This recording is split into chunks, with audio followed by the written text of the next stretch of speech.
শিয়াল ও কাঠুরের গল্প। একদিন একদল শিকারী রাস্তা দিয়ে হেঁটে যাচ্ছিল।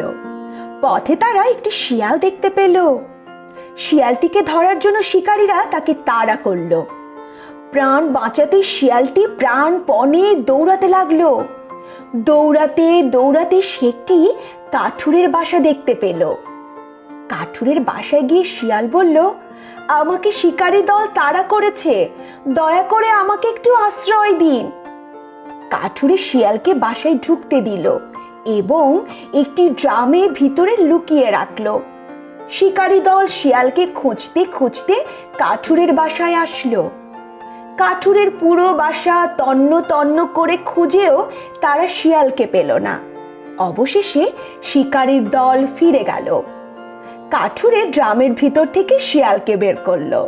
শিয়াল কাঠুরের কাছে কৃতজ্ঞতা প্রকাশ করে নিজের বাসায় ফিরে গেল। শিক্ষা: অন্যের ক্ষতি করতে নেই, বরং উপকার করতে হয়।